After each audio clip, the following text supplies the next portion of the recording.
Good evening. My name is Jeff Nelson. I'm the Executive Director of the Russell Kirk Center for Cultural Renewal, and we want to welcome you here to our event at Hope College tonight. Founded in 1995, the Russell Kirk Center for Cultural Renewal seeks to educate the rising generation about the institutions, beliefs, and practices that are the foundations of Western civilization and of the American experience within it. Named after Russell Kirk, an acclaimed author of The Conservative Mind and an influential scholar who was awarded the Presidential Citizens Medal by Ronald Reagan and who the Michigan State Senate pronounced Michigan's greatest man of letters, the Kirk Center has achieved a national and, in fact, international reputation for advancing academic excellence and quality programming. Based in the village of Mecosta, Michigan, where Kirk wrote his important works, just an hour and a half north of here. I hope you all come and visit us sometime.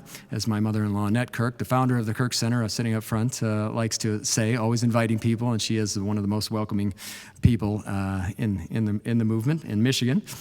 Up in Mecosta, the Kirk Center is a unique residential research and study centers where students and faculty come for seminars or to reside for periods of time to conduct important research and writing that helps advance their careers and also helps all of us better understand foundational principles.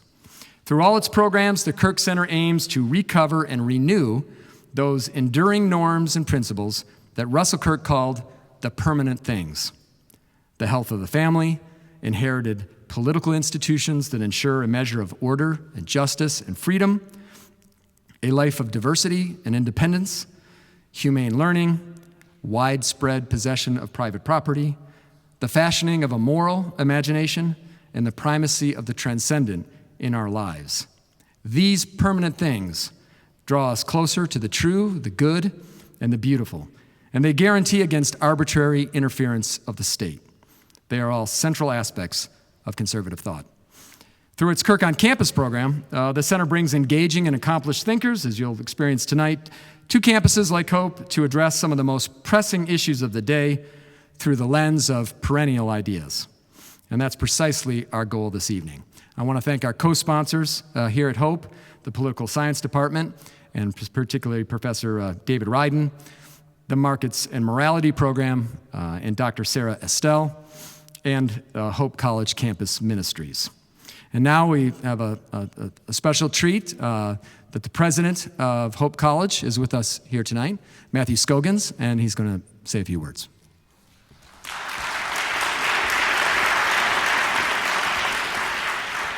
I just want to, just to clarify, I'm not a special treat, but my name is Matt Scogan. I have the incredible joy and incredible honor of serving as the president of Hope College. And on behalf of this institution that we call Hope, welcome. Welcome to Hope College. Thank you for being here. We are a place that wants to put big questions on the table and wrestle with big questions. We're a place that believes in showing your work. And in my opinion, we live in a world where too often people jump to the answer before going through the process of analysis. In the classroom, there's a term for that, jumping to the answer sheet without having done the work. And we call it cheating. And we don't believe in that. We believe in wrestling with big questions, and we're looking forward to doing that tonight. We're a place called Hope, and so as we wrestle with big questions, we do so with a mindset of hope.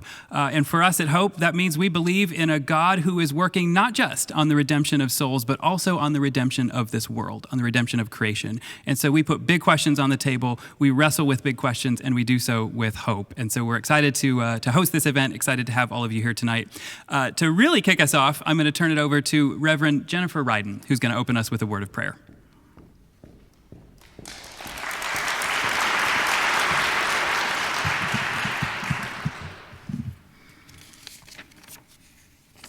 It's an honor to be here tonight. Folks, would you pray with me, please? Faithful God, in creation, you fashion us in your image. In Christ, you renew us in your love. Through the Holy Spirit, you welcome us into the fellowship of believers. We bow in gratitude before you. Lord, we are grateful for this time, for this place, and for this gathering. And so we pray, come by here, Lord. Come by here. We need you. We need your way of reconciliation. We need you to lend us resurrection imaginations. We need grace and truth. We need understanding. We need the permanent things. We need Christ, who is the revelation of your wisdom and the incarnation of your mercy towards us. We need Christ, who is the light that shines in the darkness, the one the darkness will never put away. And so, Lord, we're grateful for this discussion, and we pray that tonight these words offered by these good brothers would renew our minds, enliven our spirits, and put us on the path of Christ so that we would leave better able to live as your disciples in this old world, loving God and loving our neighbor. Lord, we confess that far too often our conversations distort your image, betray your love, disrupt your fellowship. Would that not be the case tonight? May this engagement be a grace, one that serves this community, and even more, one that serves the kingdom of our beautiful Savior. Lord, we say humbly and gratefully, we are your people and you are your God. Lord, you sit enthroned forever, so give strength to your people tonight and bless us with your peace. All these things we pray in the name of the Father and the Son and the Holy Spirit. Amen.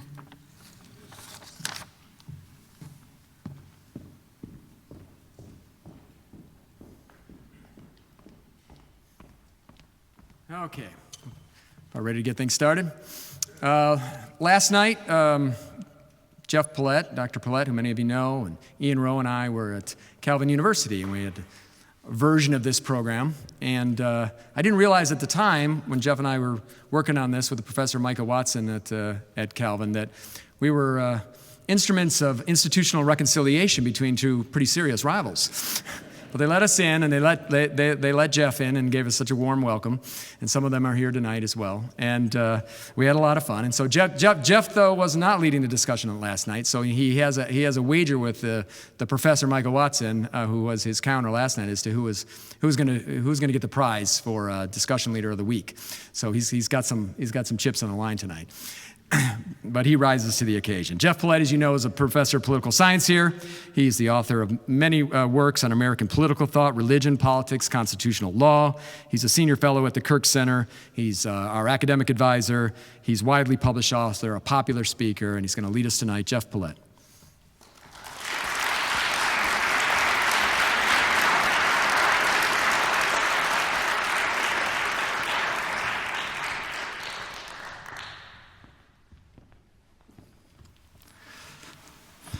Take a second here while Chris moves the microphone. Our plan of action is to have a conversation for a while and then open the floor to audience questions. So when we get to that point, if you could just queue up by the microphone over there to ask your questions of our speakers. In addition to the thank yous that Jeff gave, I want to add my thanks to Jeff and Emily from the Kirk Center for organizing this event and for all the good work that they do. And I'd also like to thank Kim Fences, our departmental assistant, who did a lot of good work helping us setting up tonight's event. So thank you to all of you. With that, I'd like to introduce our guests tonight. To my immediate left here is Ian Rowe, who is a graduate of Brooklyn Technical High School, Cornell University, and an MBA from Harvard University. We regard those schools as nearly our equal, by the way. As nearly? As nearly our equal. Oh my God, they're safety schools. Yeah, that's right, yeah. He is a senior fellow at the American Enterprise Institute, where he focuses on education and upward mobility, family formation, and adoption. Mr. Rowe is also the co-founder of Vertex Partnership Academies, a new network of character-based international baccalaureate high schools opening in the Bronx. He's the chairman of the board of Spence Chapin, a nonprofit adoption services organization, and the co-founder of the National Summer School Initiative. He concurrently serves as a senior visiting fellow at the Woodson Center and is a writer for the 1776 Unites campaign. Mr. Rowe was CEO of the Lower East Side of Manhattan. Before joining public prep, he was Deputy Director of Post-Secondary Success at the Bill and Melinda Gates Foundation, Senior Vice President of Strategic Partnerships and Public Affairs at MTV. And I should point out, by the way, when we were doing a Zoom call a couple months ago, I looked in the background and I said, "Are those Emmys in the background?" Because Yes. yeah, I won a couple Emmys when I was at MTV. So, oh yeah, I did. Director of Strategy and Performance Measurement at the USA Freedom Corps office in the White House, co-founder and president of Third Millennium Media. He's a co-host of the Invisible Men podcast, and his book Agency will be coming out in May. He also has 2 young children and comes to us from New York. From the other side of the country. And the wife. And a wife and 2 children. Yeah. That's my first slip up of the evening. It won't be my last. To my far left and from the other side of the country comes John Wood Jr., who is a graduate of Culver City High School and El Camino College, where he graduated in political science, which I remind everyone, according to Aristotle, is the highest of all the sciences. He is the National Ambassador for Braver Angels, a national grassroots nonprofit organization dedicated to the project of creating greater understanding and collaboration in our civic culture between Democratic and Republican voters. Braver Angels specializes in helping people engage respectfully in tough conversations. John volunteered for Barack Obama's 2008 presidential campaign, and in 2014 he was the Republican nominee for California's 43rd Congressional District, running against incumbent Democratic Congresswoman Maxine Waters. And I'll point out that he has had the highest vote of any challenger. Still got waxed pretty badly, but he did have the highest vote of any challenger. He is a board member of Strive Academics and Arts, a commenter for Black is Online, a contributing writer to Ariel and Quillette magazines, and has written for the Wall Street Journal. He also has a podcast, The John Wood Jr. Show, and he has been a guest on way too many podcasts to mention, always exceptional. I should point out that John's full name is John Randolph Wood Jr., and Russell Kirk's first book was on John Randolph of Roanoke, and we found out last night that John is actually named after John Randolph of Roanoke. He is also an amateur musician, and I recommend you go to the YouTube to hear his rendition of Sam Cooke's A Change Is Gonna Come, which I did listen to this morning. He is married with 3 children. I guess my first question to both of you is, when do you find time to sleep? Yeah, that is a good question. I'd like to begin by giving both our speakers an opportunity to kind of set up some background for us about the work that they're doing, and then we'll launch into some question and answer. So, if you'd like to go first. Sure. Well, first of all, thank you for having me here. I do recognize that I was at Calvin last night, and I guess that is taboo, but we're creating a balance, so it's very good.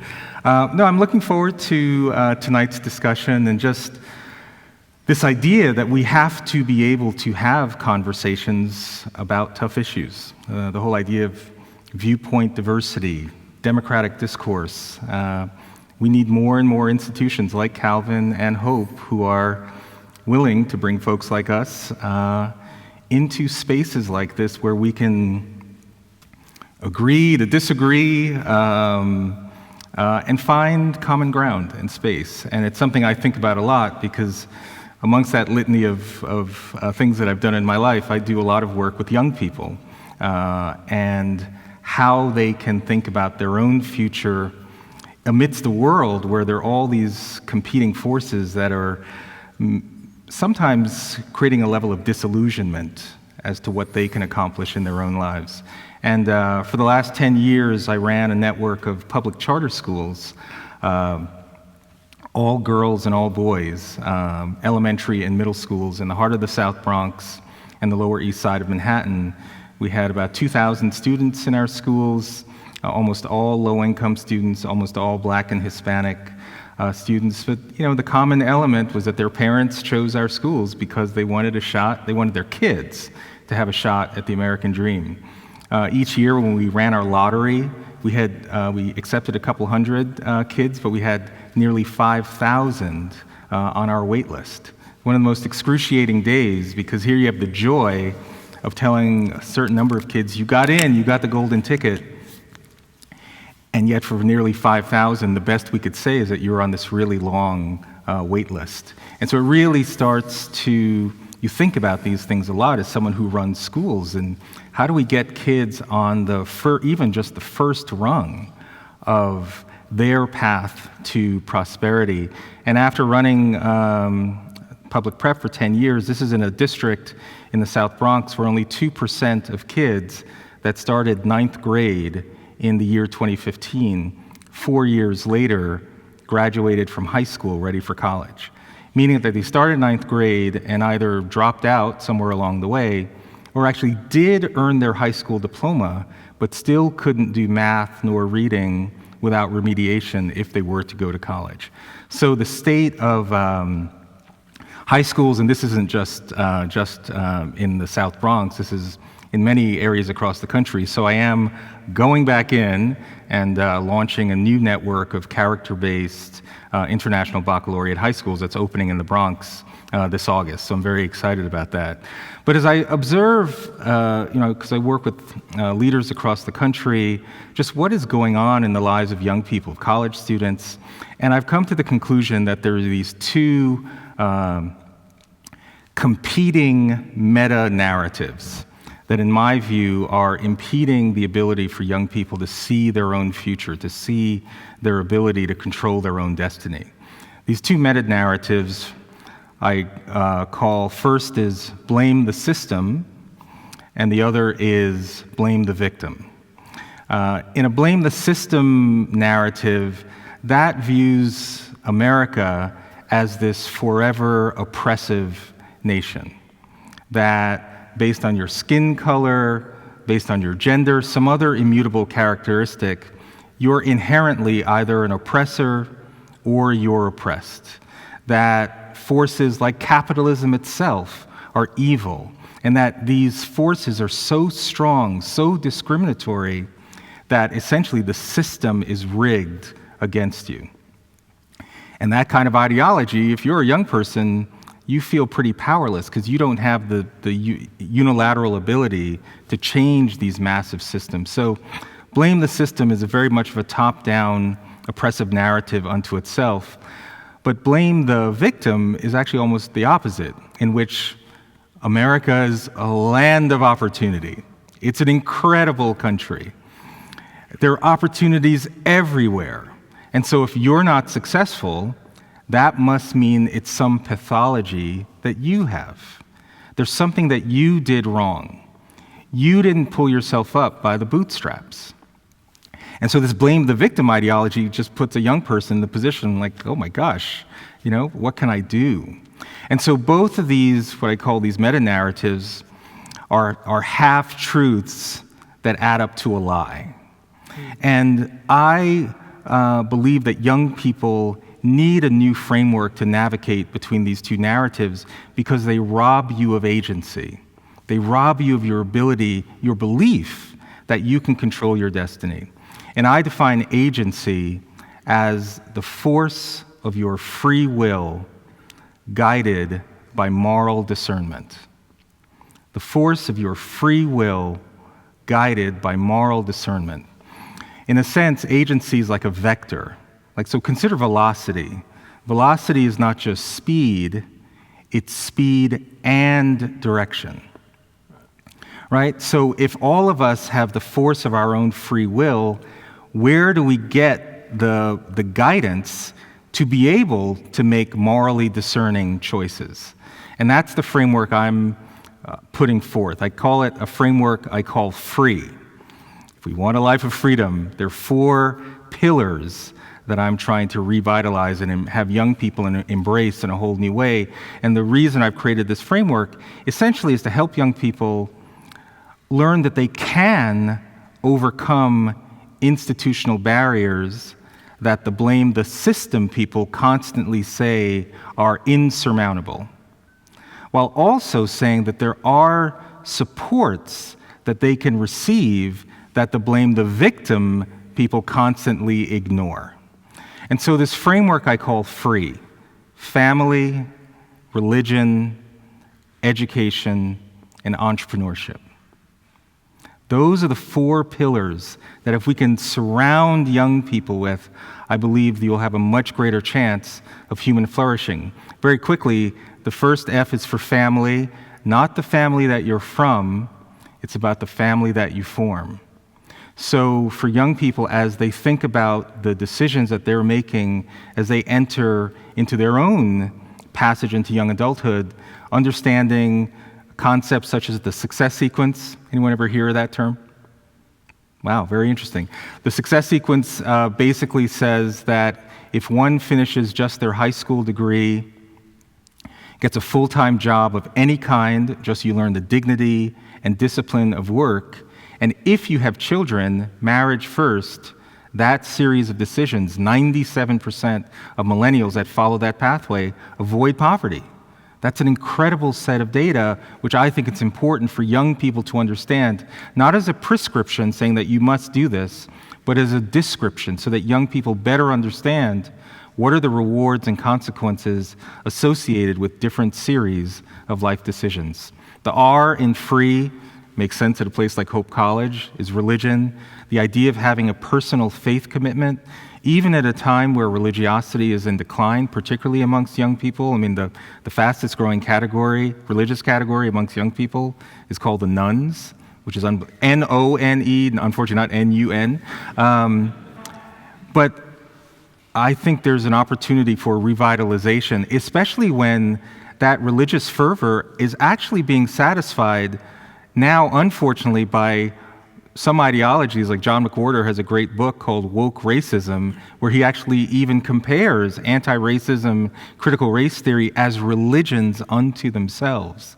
And so this void is being filled. The question is, what are we really empowering young people to believe in their lives? First E within FREE is education. This idea that every young person should have the power to choose a great school for their education. And then finally, and again, we can talk all about these things. And the final E for entrepreneurship, if you've got a strong family, strong faith commitment, strong access to education, this idea of work and becoming a producer and an owner and understanding how you build wealth. In the network of schools I'm launching in August, each 9th grader, through a partnership with the Charles Schwab Company, will have a stock portfolio where they'll have fractional shares of Google, Apple, Walmart, so that they can understand if they have an iPhone, they're not just a consumer, they can actually be an owner. And what does that mean? And it's one of the ways we start to instill this idea that you can control your destiny. All these elements of establishing young people as producers and owners of their own future.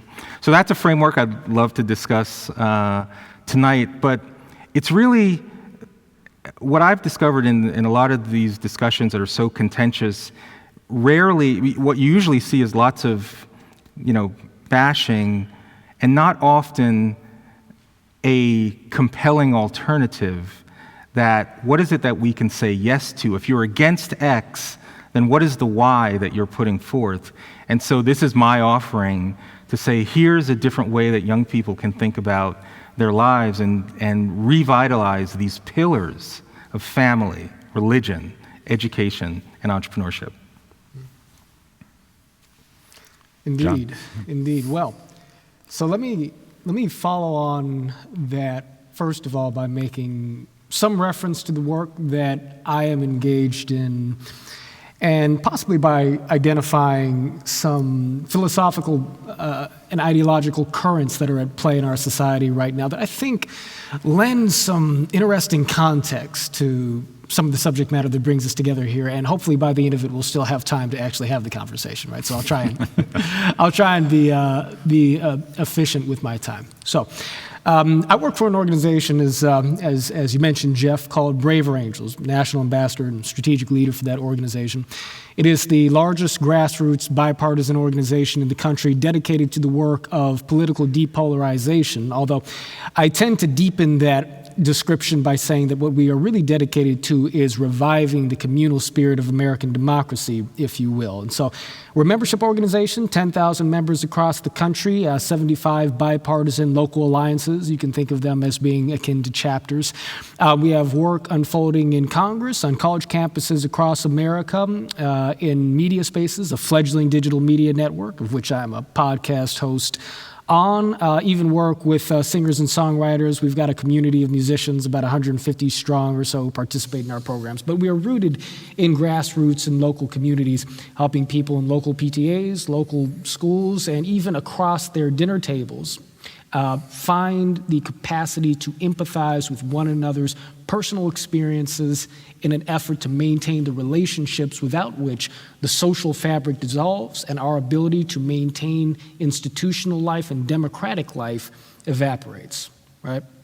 And so it's an interesting field to be in, because we wind up attracting many individuals, many folks across America, right, left, and center, who feel wounded by the modern state of our politics. And these are people who are inevitably coming from different walks of life, differing political perspectives, who find themselves, through our programs, through the networks we establish, coming into relationship with each other and sort of identifying and reckoning with the fact that even as our own particular sort of sufferings in the modern political context are characterized in our own experience by, the particular points of view and beliefs that we have.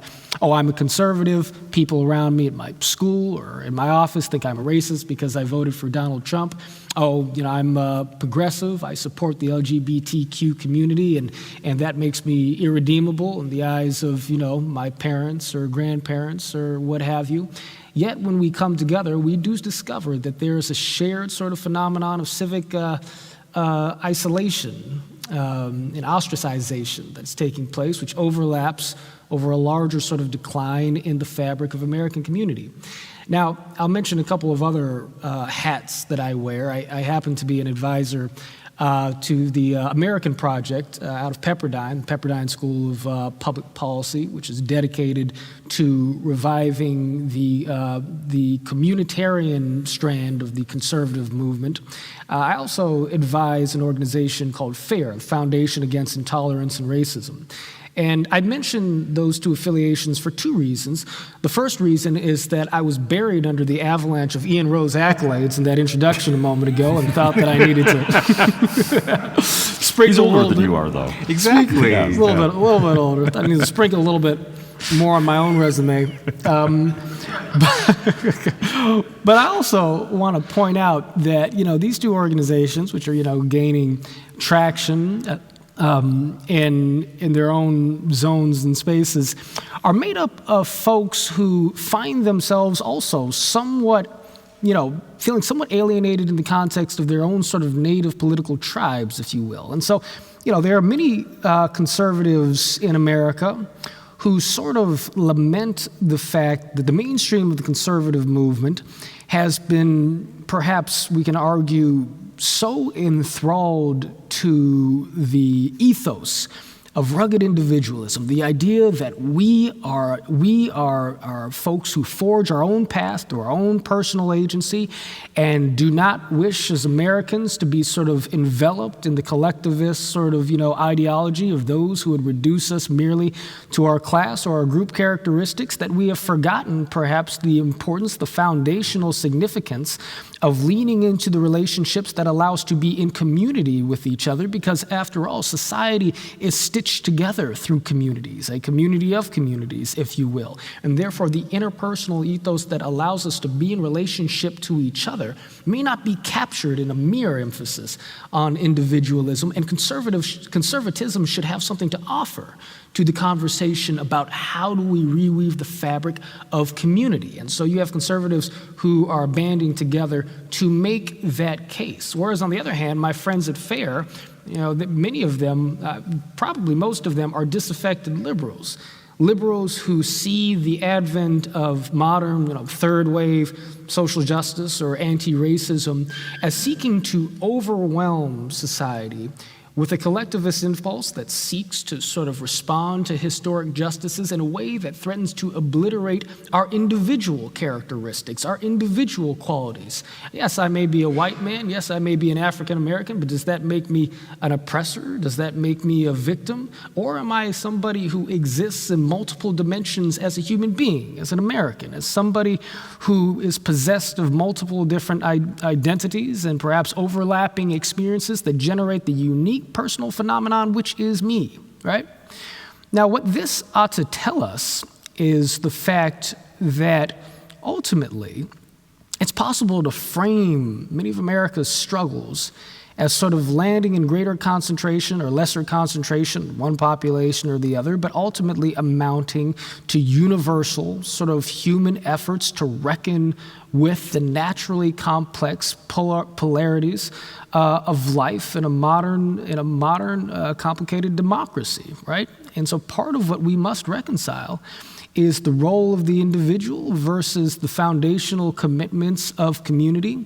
And so when we ask the question, liberty or equity, it involves a context in which part of what we are trying to do in American life, broadly speaking, I believe, is maintain the sovereignty, maintain the foundational significance of individualism while also reckoning with this question, what are our collective and shared and communal obligations to one another? And so I want to offer that frame here very quickly, because I would argue that liberty and equity need not find themselves fundamentally in opposition to each other. And of course, as we were discussing earlier, Ian and Jeff, this does depend a little bit on how we define the term equity, so I think it would be great to get into that.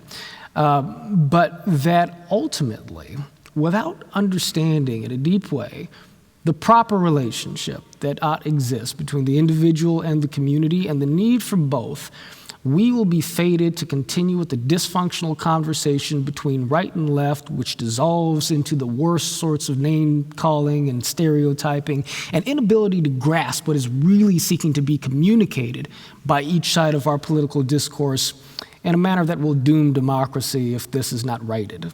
And so, there's no more important area of conversation in which to seek a more productive synthesis, if you will, of some of these concerns than this larger conversation over liberty and equity and how we reckon with matters of race and social justice. So I'm honored to share the stage with my friend Ian here and look forward to getting into the conversation with all of you.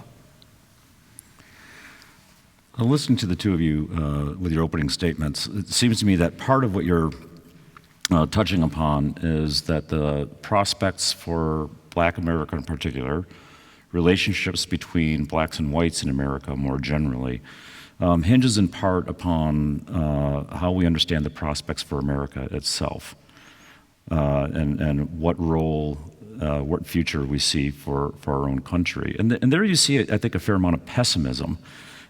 So, for example, polling data we have on young people shows that patriotism is collapsing. Trust in institutions is almost non-existent. And so what sort of prospects for progress are there?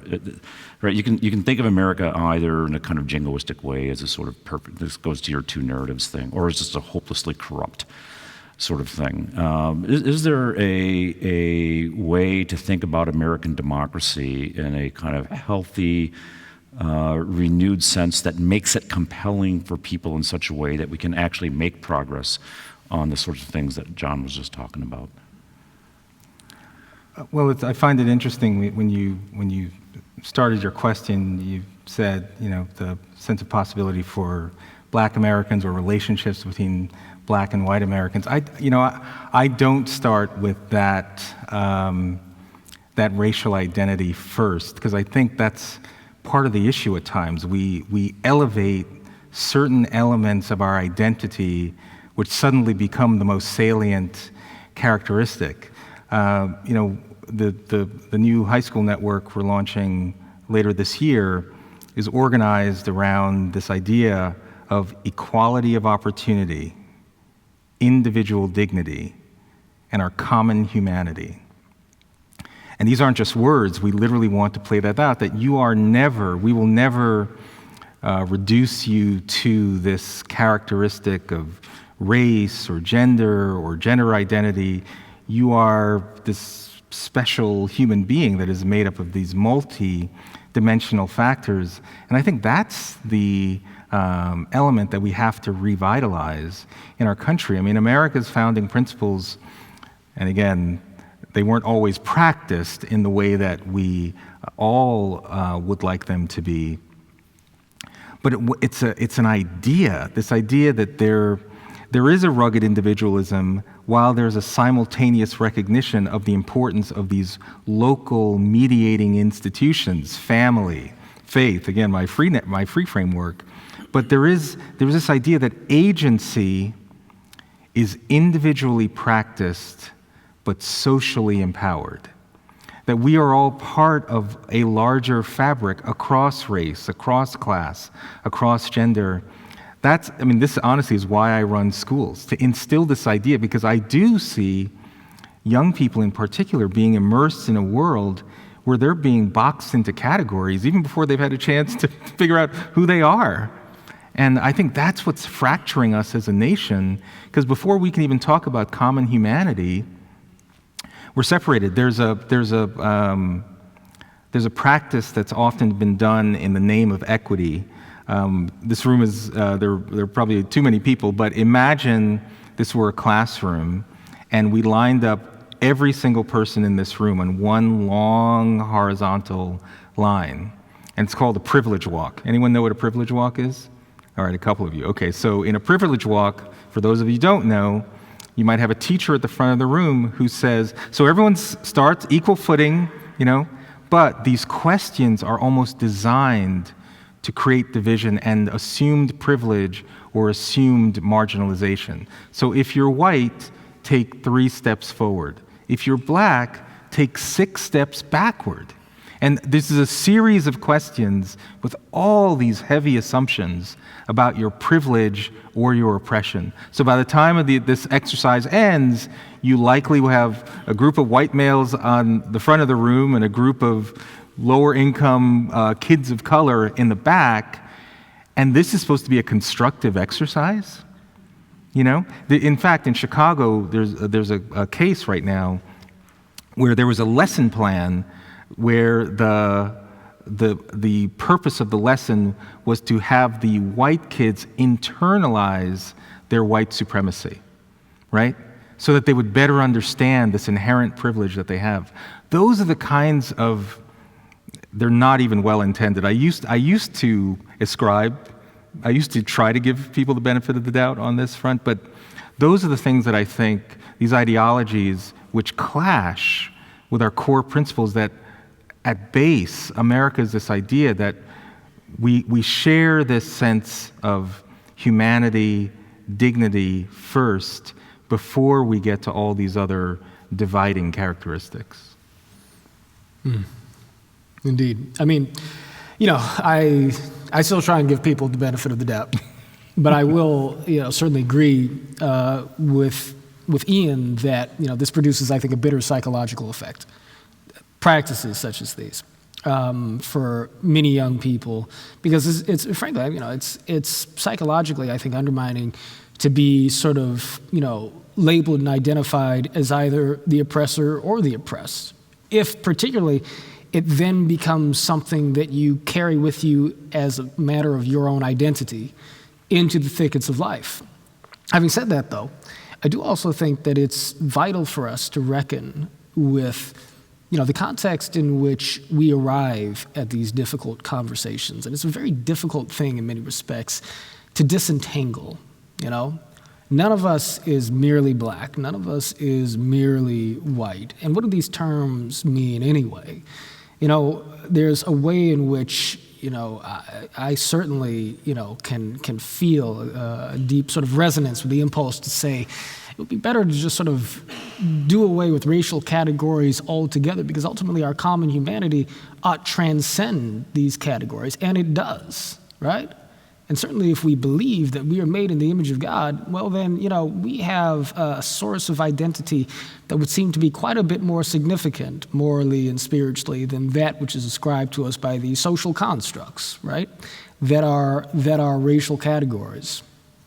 On the other hand, we all come into these conversations trailing history behind us, and I never want to give history short shrift.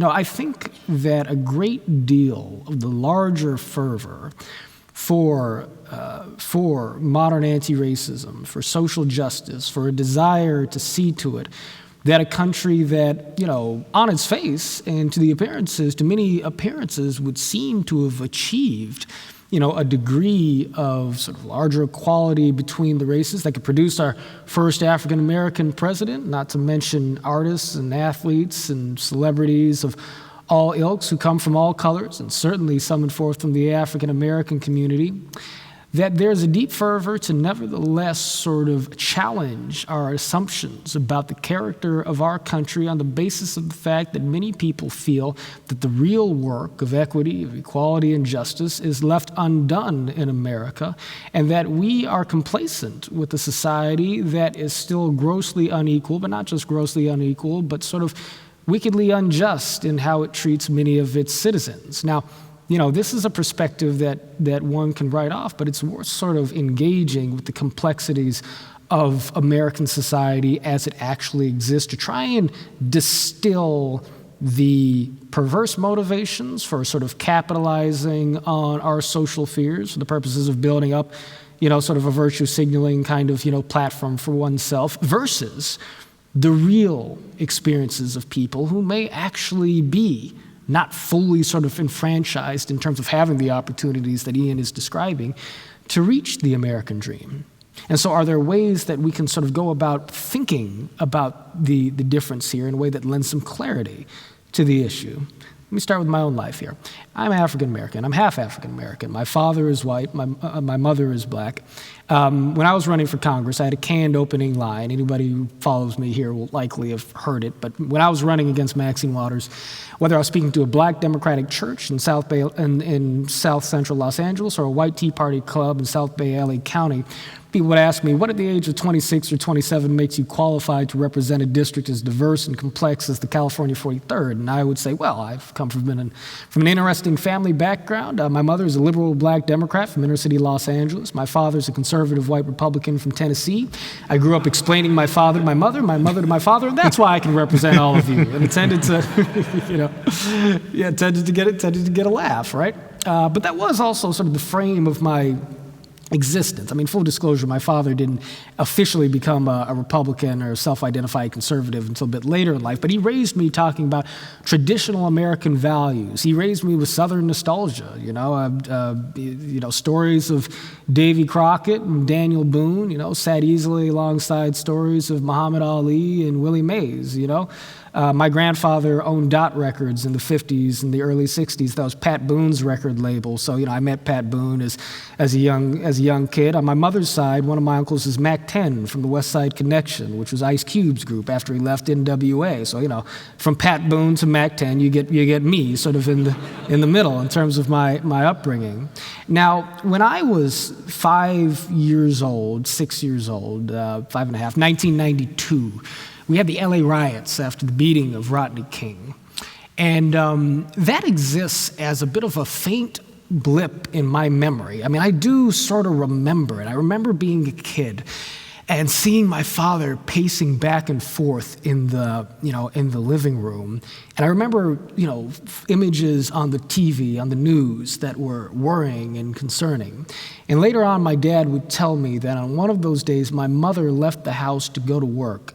And as she drove down the street, Dad said to himself, Jesus, he said, why did I let her go? I may never see her again.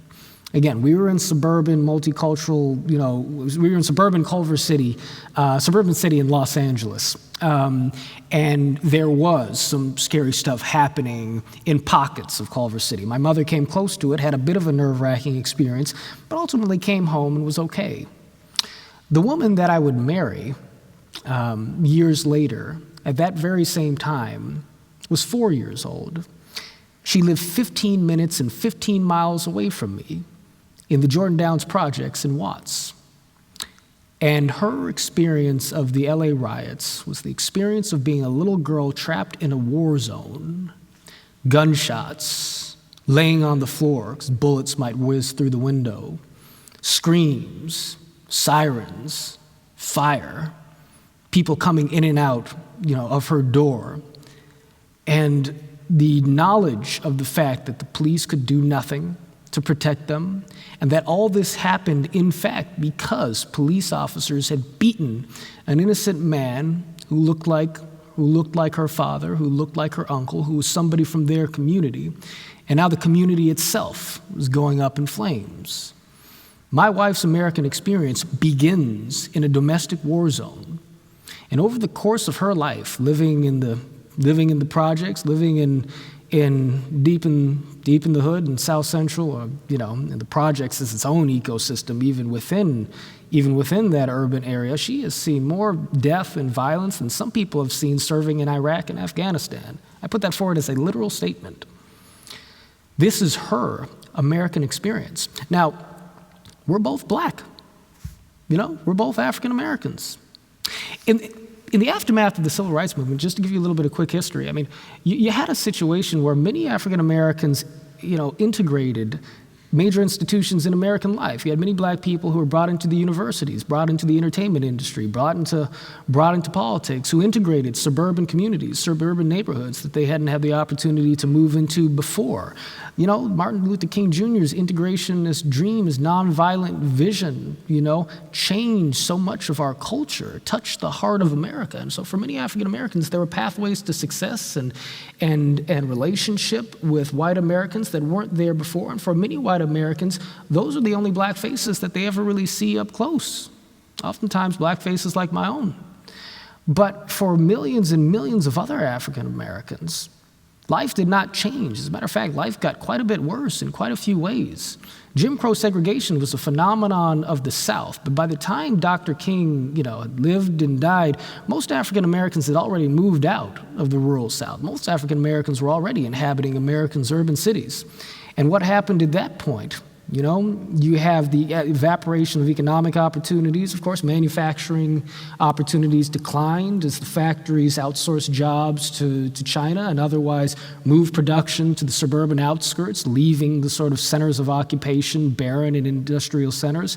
You had more perniciously the advent of crack cocaine, preceded by heroin, and a situation in which I would argue many African Americans had found some subsistence sort of income, engaging with the public benefit system, the Great Society, the welfare state, if you want to use the term, but in the absence of economic opportunity, found themselves in a circumstance wherein the pathway towards social mobility within your own ecosystem was something that suddenly became determined by your ability to engage in acts of violence, to be able to engage with this substance that was destroying family and creating an ecosystem of death and despair. And on top of that, you get the phenomenon of mass incarceration. And over a short period of time, the prison population booms from about 200,000 to 2 million or so. And the thing to understand about that figure, against the backdrop of which you've got 10,000 African Americans more or less dying a year in drug and gang-related violence,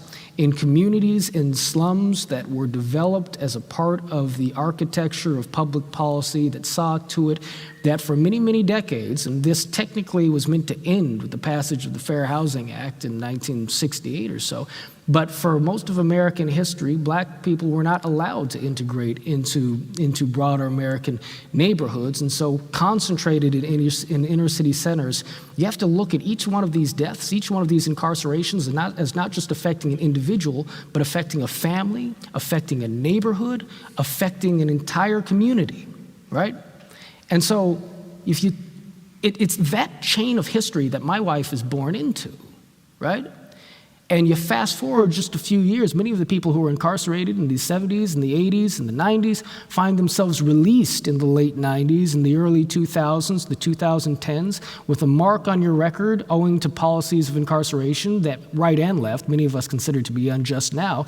They now find themselves unable to re-enter the workplace, never going to have the opportunity to get a college degree, more likely than not, unable to provide for their families and faced with the choice of being able to engage in criminality once again in the absence of the support structures that Ian is mentioning.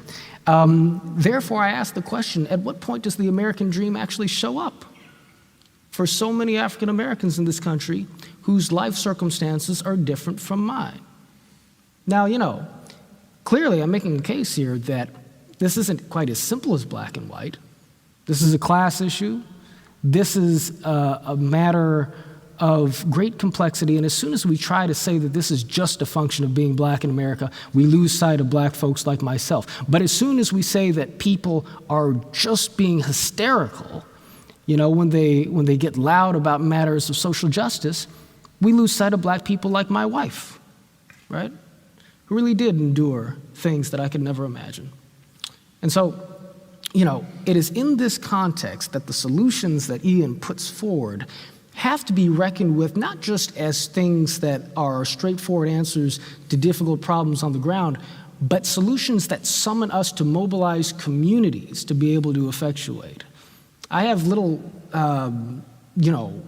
I don't have overwhelming confidence in the federal government's ability to address all of these issues. I think the federal government plays an important role, but civil society, our willingness to marshal the philanthropic sector, the business sector, to be able to launch community-based organizations, schools that give parents choice, gang and violence prevention programs. I've seen statistics that say that for every city of 100,000 people during this period of time spanning from 1985 to 1995, where violence and homicide was at its peak in American life, for every community-level organization launched in that period of time, and they flowered going into the early and the mid-90s, you had a reduction in the homicide rate of an average of about 1% or so, which is many, many lives saved, right, on the basis of communities mobilizing to solve their own problems. But we should be helping communities to find those answers, and that should be a focus of the conservative movement. Is it?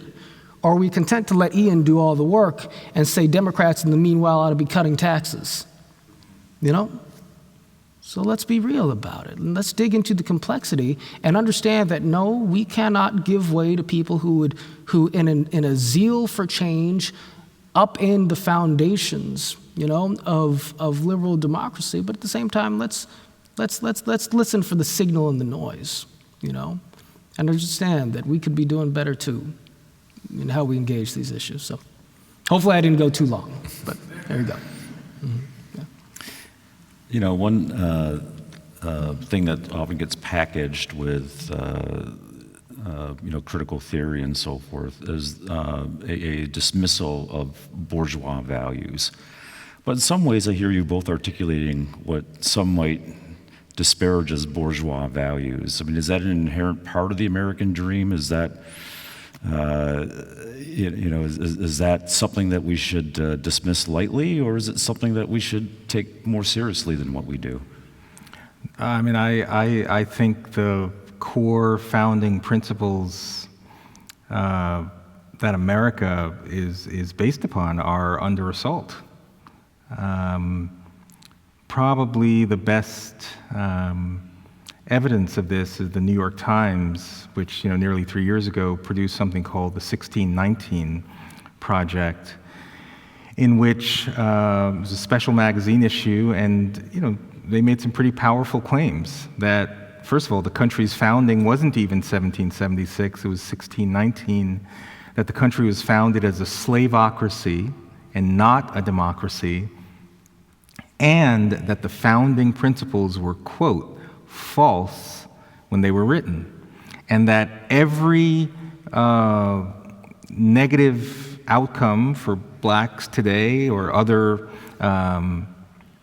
marginalized groups ties back to the country's history of racialized oppression. I mean, Nicole Hannah-Jones, who's the architect of the 1619 Project, wrote an 8,000-word essay called "What We Are Owed," and this is her treatise on why the system is so rigged against black people that the only solution was for the government to pass a $13 trillion reparations program.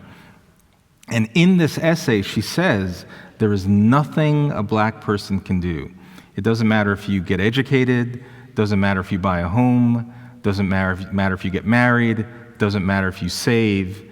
None of those things can overcome, quote, 400 years of racialized plundering.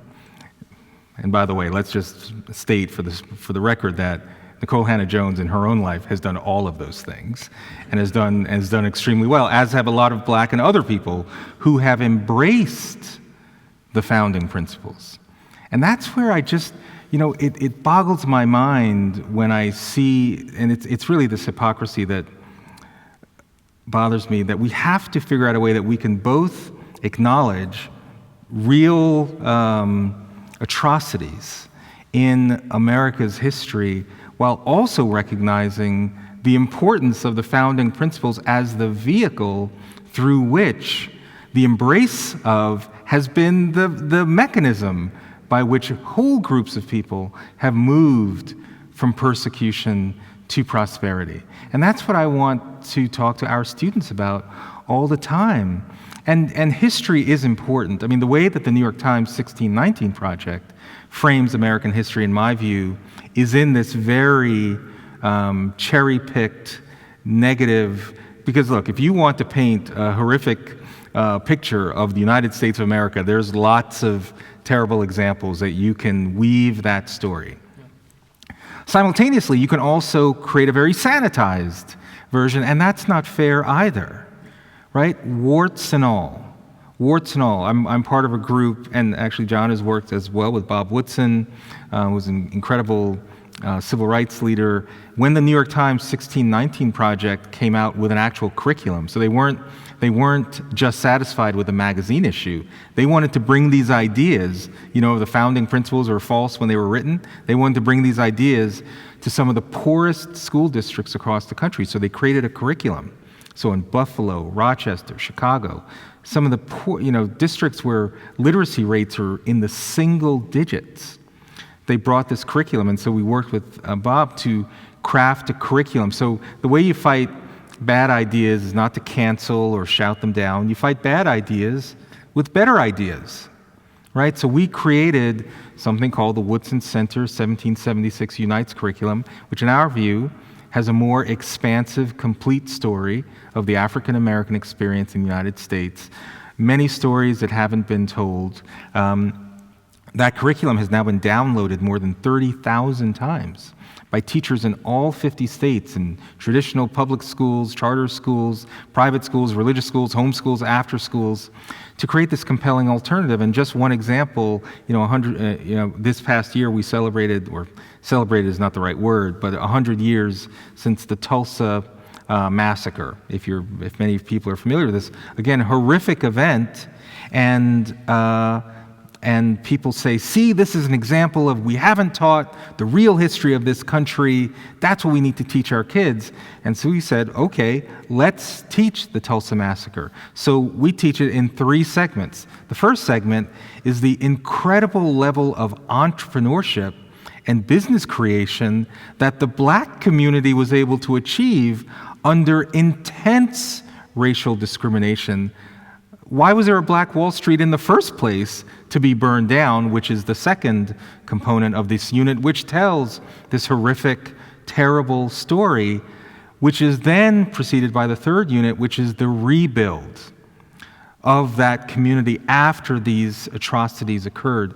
In our view, you've got to put all of this stuff into context and just tell the complete story. And that's where I feel we're falling down, because the politicization of all of these topics, if you look at history through a contemporary lens where you have either a blame the system ideology, you will pick out those elements that reinforce this idea that America is permanently racist. And that's where I think these kinds of dialogue are very important to have, to show that, okay, yes, these things happened. And, your wife's history, you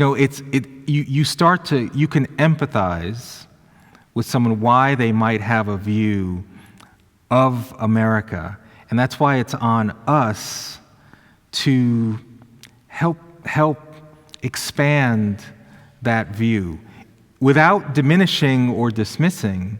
When George Floyd was, murdered, 2 years ago, regardless of the statistics of the incredibly rare instances of someone who's black, who's killed by a police officer's numbers. I think last year there were maybe 11 incidents in which unarmed black person was killed by a white police officer, which doesn't mean, by the way, that the person wasn't still guilty of a crime, but just to give you a sense of those numbers. But when that incident occurred, regardless of the data, suddenly every black person in America was George Floyd, and every police officer was the police officer that perpetrated, and that's a narrative.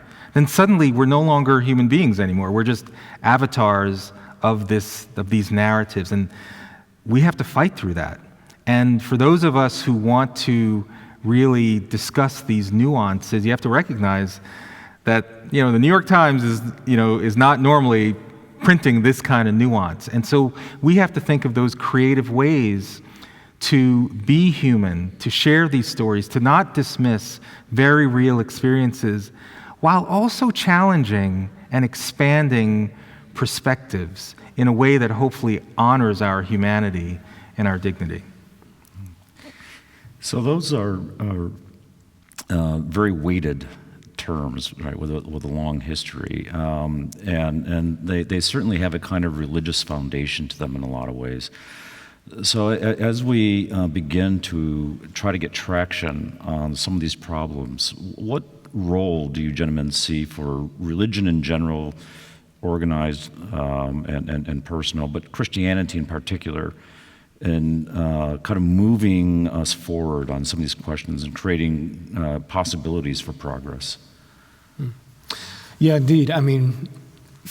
To my mind, there is no way to ultimately get over this hill if faith is not a part of the equation, and if the substance of what I take to be the wisdom of the gospel is not instantiated in one form or fashion or the other, perhaps in various ways, in the body of our conversation over race, over democracy, over justice. Starting with the understanding that, when we talk about, American society or any other society, and when we talk about history, we are talking about fallen human beings. We are talking about imperfect people, all of us, black, white, otherwise, right? It is remarkable to me that democracy works as well as it does. Man, it's remarkable to me that everybody doesn't just crash into each other on the freeway, to tell you the truth. I'm always sort of, amazed by the fact that we can drive in the lanes, and yet, people can do it when we respect each other, when we work together, so on and so forth. But we seem to have this expectation, to throw the frame back on history again, of our ancestors, that, for some reason our ancestors should have lived up to our 21st century standards, for what constitutes sort of a moral or enlightened sort of disposition. But naturally, our ancestors had to make the mistakes that they made and go through the experiences that they went to simply for us to be able to learn from those mistakes in our present day, right? And of course, we don't all live, again, sort of in the same historical frame, even in the present moment. We're all in the process of learning from each other in real time. And given that that is the case, grace has to be the lubricant of our social interactions. And because we have, for those of us who either are Christians or who at least take inspiration from the Christian tradition, we have a Savior, we have a model who helps to embody and demonstrate sort of the lived power, if you will, of grace and forgiveness in his example. Now again, look, I'm not saying that anybody has to, believe literally in the resurrection, this, that, or the other. I'm happy to stay another hour if y'all want to talk theology, but I think that you get the point that I'm making, right? if this just becomes a never-ending sort of ego competition between the political sides, wherein bad incentives are baked into the political parties and the media, and everybody benefits in the short term by destroying American democracy until democracy finally is destroyed, well, then that's just the route that we're going to go. We're going to capitalize on our divisions until there's nothing left to capitalize on.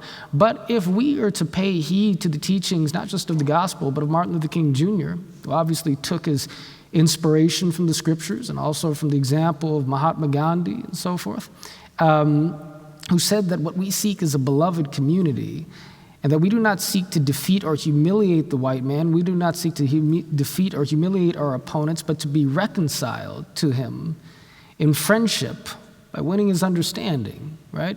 So that we can be one together in the beloved community. If we don't embrace a transcendent ethic of understanding and forgiveness, which is the morally righteous thing to do, I might add, because none of us are so much better than folks on the other side that we ought to spend all of our time judging them and none of our time listening to them, then there's no way we can move forward, as a country, as one people out of many one. We have to be willing, all of us, left, right, and center, but without waiting for the other side, we have to be willing to go first and extending humility and grace and look to the prophets, look to the apostles, look to Christ as ready examples in terms of what that means, being willing to set pride aside and to love your neighbor, to love your enemy, even if that involves, having to take a lash or two in the process. In the long run, that'll be how we preserve democracy for the next generation. Yeah, I think it's Karl Marx who is credited with the statement, if God didn't exist, people would create one. I think that's attributed to him. And I've always found that an interesting statement because it speaks to almost this inherent desire for human beings to seek some belief. And so this may be a bit strange, but I think there's a religious fervor that every person seeks to fill, and the question is, how is that void being filled? And I think when we talk of faith and everything you just described, we're thinking of more of a traditional, with Christianity, Buddhism, an enduring set of principles that have been lived with us for eons. But in the contemporary America, where traditional religiosity is declining, that same search for a set of beliefs that you can really anchor yourselves in still exists. And I think, unfortunately, for a lot of young people, again, go back to this idea of woke racism, critical race theory, it's almost as if those, and this is what John McWhorter argues, it's like these beliefs are becoming a religion unto itself. You can become excommunicated if you don't literally believe every single tenet of these ideologies.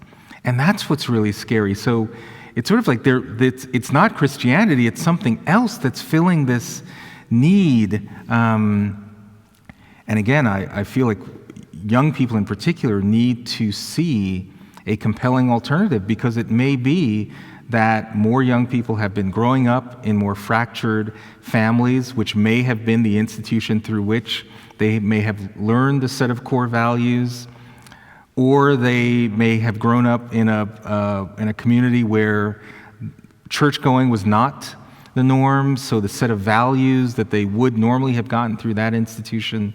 So when we have these fractured institutions, the question is, where is, again, agency, the force of your free will, guided by moral discernment? So whether it's Christianity, Buddhism, I understand why you would want to focus on Christianity, but we need a reawakening.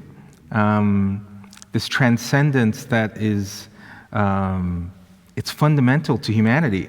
And by the way, a good sign, just yesterday, the New York Times actually had an article about a new book called God, Grades, and Graduation, which actually talks about the power of faith to improving academic outcomes in young people. So maybe that's a glimmer of hope, but I think I very much agree with John that without a deliberate effort to a spiritual reawakening around faith, both personal faith commitment and faith-based organizations playing their proper role, it's very hard to see how massive government interventions or policies are single-handedly going to help encourage more young people in particular to lead the lives of flourishing that are more likely to occur with a faith commitment than without. And that sort of goes to what you said earlier, right? That you fight bad ideas with better ideas, and right, you fight substitute religions with true religions. Can I steal that line? Absolutely. Yes. I probably stole it from someone myself. So. Right. No, that's a great line. You fight substitute religions with true religion. I'm going to use that. But that's exactly right. That's exactly right. And the thing that in our current society, many of us who are actually benefiting from leading a life that is guided by following a true religion have to have the courage to say that out loud. Because what also seems to be happening is that you're kind of shunned by saying that my faith is important to me. Maybe that doesn't exist at Hope because of your institution, but in many institutions across the country, particularly colleges, a young person, it feels almost ashamed to talk about the role of God in their life. And I strongly encourage you to have the courage to share that, even in a context in which others might say that, oh my God, why are you, that's not cool. Oh my God, why are you talking about God? Yes, yeah. And which God is that? Yeah. No, it's very important. Yeah. Courage. Anyway. Yeah. I think that's a good point to turn over the question asking to the audience. If you want to queue up by the microphone over here by Dr. Nelson, please try to keep your questions as questions, not speeches. And we had many questions last night, so if you don't want Calvin, Hope students, you have to do better than the Calvin students. Yes. And ideally, we'd like a student to go first. Yeah. We almost went a full hour afterwards answering questions. In fact, we have a student who's right by the microphone there. Yeah. So the bar is high. Not everybody at once. Really, nobody has a question. I take it that we answered all of your questions. Yeah. There we go. Poor thing, she had to come all the way from the back. Yeah, it's Therese. Yeah. You need a question. Yes. Wow, I'm short. Okay. Basically, you were talking about faith in institutions. So what advice would you give students who go to public universities where faith is not emphasized in an institutional level to be reawakened, right? Or reawakening their peers? Well, I think even if you're at a public institution, and even though faith may not be spoken of explicitly, my sense is there's still some religious community that you can seek out.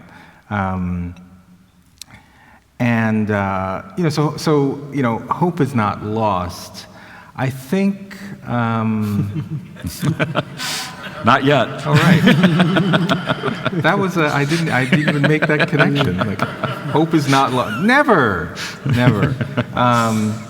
But this does call faith-based leaders to become more proactive in the current moment. I think the faith community actually, to some degree, should face some level of indictment here, because there are a lot of arguments happening in our society for which faith-based leaders could step in with a sense of moral strength, respect, dignity in ways that maybe others may not. So when we're talking about the country's, false principles or people of certain skin colors are inherently X or Y.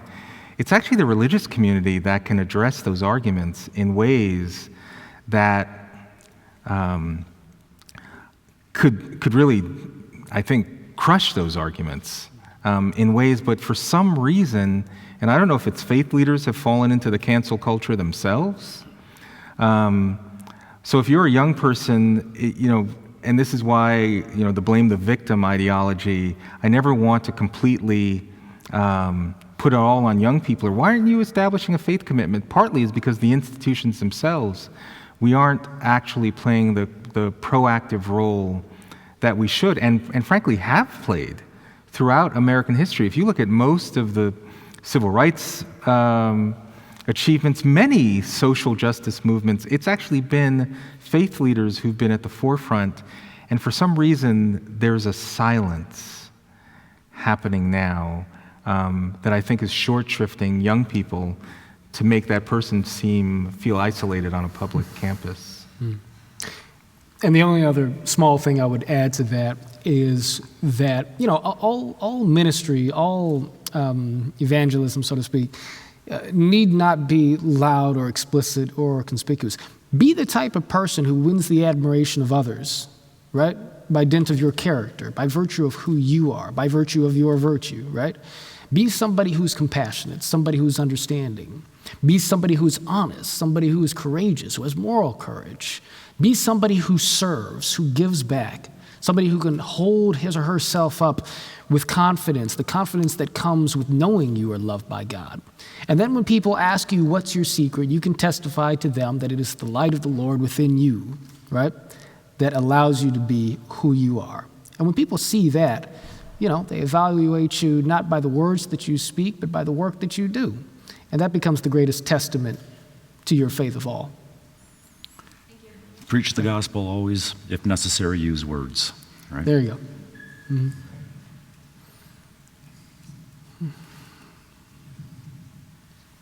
My name is Cameron Chamberlain. I'm a freshman, and I was wondering how potentially both of your ideas relate to equality, because both of them seem to be pushing towards the same thing, but they both have very different names, and I was wondering how you would stitch them together. Equality or equity, or both? Equality, not equity. How do you define equity? Equity is everyone gets the same number of boxes. Equity is everyone gets the number of boxes they need to see over a fence. Equality is everyone gets the same number of boxes. And I think he's taking you as the liberty guy, me as the equity guy, by the way. We had this conversation earlier about the framing of this event, because it did sort of, give a bit of a sort of like a me versus Ian kind of like battle royale over which, but I hear you saying sort of how do the two converge in terms of equality, right? And I think I would just say very quickly that, equality, a lot of these things are more difficult to define as you sort of, as you try and drill into it. Freedom is sort of notoriously difficult to sort of define because it naturally comes with constraints. It naturally comes with rules and limitations. But what I would say is that ultimately, I think there's a way of understanding equity which sort of amounts to sort of like a socialized redistribution and equality of outcomes, which, I think is what plenty of people mean by it. It's something I take some issue with, but I think that there's sort of a saving construction of the term equity, if you will, that really sort of gets to the idea that if I labor in America, if I work hard, I should be able to have a portion of the American dream that matches the efforts I put into it. I should be free to be able to make what I want of my life in a way that requires me to abide by the rules and structures of society, but that does not put unnecessary barriers in front of me as a consequence of the color of my skin or whatever my identity might be. And insofar as equality of opportunity is sort of the goal, or rather just sort of an equal standing to be able to pursue the American dream, whether you get fabulously rich or even better, have the wealth of a happy family at home, right, and the respect of your neighbors, then, the liberty to invest in your efforts, your labors in American life in a manner that produces an equitable return is sort of the formula that ties together the concepts of liberty and equity in a way that honors the good of equality at the end of the road. So that's one formulation I might offer in answer to the question. And I don't know if we displayed that equality versus equity chart, but I think definitions are important. So I think the gentleman said his definition of equity was that every person gets what they need in order to be able to see over the fence. And as someone who runs schools, so I'm much more of a proponent of equality of opportunity than I am equality of outcomes, partly because I think equality of outcomes is a top-down ideology, which is more of a sort of a neo-Marxist, from each according to their ability, to each according to their need. And this idea of who is this mythical figure who's deciding that based on some immutable characteristic, I'm going to take away from you because you have some privilege, and you're going to get more because you have some marginal element of your character. That, in my view, is not in line with freedom. Freedom actually accepts the possibility that outcomes will be different, that we do want every kid to get what they need in order to have a level playing field of opportunity, not necessarily to achieve the same outcome. It may seem like a subtle difference, but it's a very, very important element of, I think, what our country is based upon. So in a classroom, if you have 20 kids in a classroom, you'll have 20 different learning styles, right? So it's the job of the teacher to actually customize the interaction with that student so they're doing the best that they can to maximize that student's opportunity for learning. That's very different than equity. That's actually trying to create equal access, equal opportunity. And I think that's where these definitions really matter. When I went to Harvard Business School, the word equity was actually something defined very differently, because equity then meant you had the opportunity to have a piece of a company or have ownership in an enterprise of unlimited potential. So equity was something really, really great because it was unlimited in what you could achieve, versus what I think it is often described as today, which is, quote, the absence of difference in outcomes. That's not something that can just be achieved, or that can't be achieved through a bottom-up structure where you're allowing everyone to be able to live up to their God-given potential. Awesome, thank you so much. My name is Logan. I'm a junior here at Hope College. And Dr. Rowe, you mentioned, in the polls that people are losing patriotism. And I'm just interested, what do you think is a true patriotism, or what are the options available to people of what patriotism is? I think for me, it's really just been, C.S. Lewis talks about a love of home, and he sort of equates that to a love of country. So I was just wondering what your thoughts, and this is sort of a peripheral issue, but I think it can be related to the main discussion. So. Yeah. Mm-hmm. Right, yeah. At Braver Angels, we use a phrase that I coined originally called patriotic empathy, which I define as meaning that your love for your country is demonstrated through your concern for your neighbor, right? I think that there are plenty of different ways of loving America, just like there are plenty of different ways of loving somebody who you might be romantically inclined towards. You might love a person for their body. You might love a person for how they look.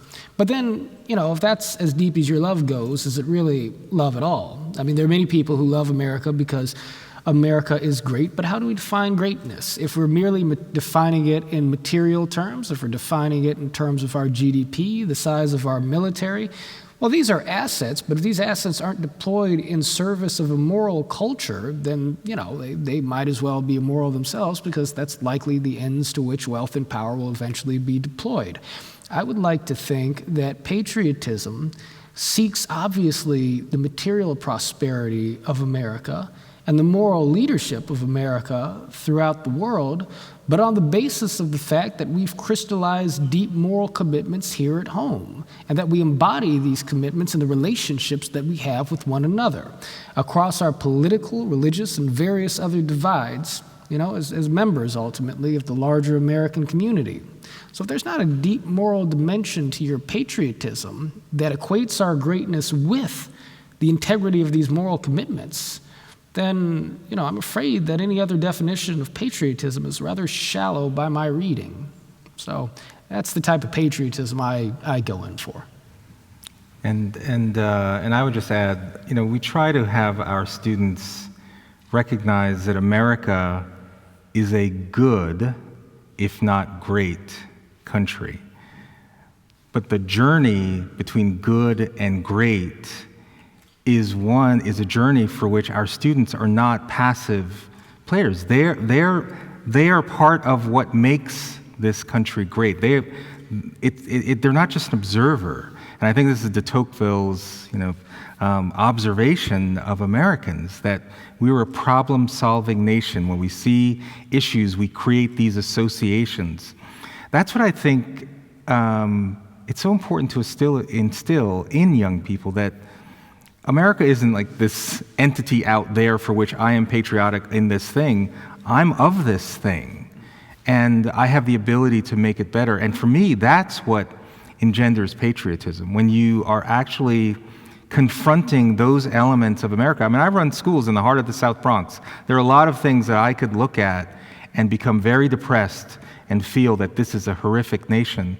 But the fact that I'm running schools in these neighborhoods and seeing lots of other people who want to join that effort, that actually makes me very patriotic, because I'm involved in the process of moving this country to this idea of a more perfect union.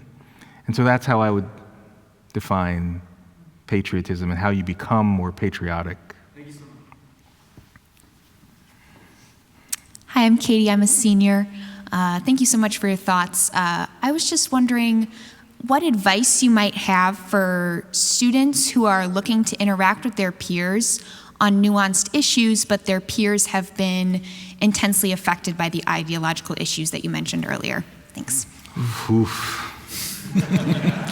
Well, this is kind of my line of work. Can I? Nope. Yeah, go right in. Weigh in here. Look, whether you're someone on the left speaking to somebody on the right, or vice versa, I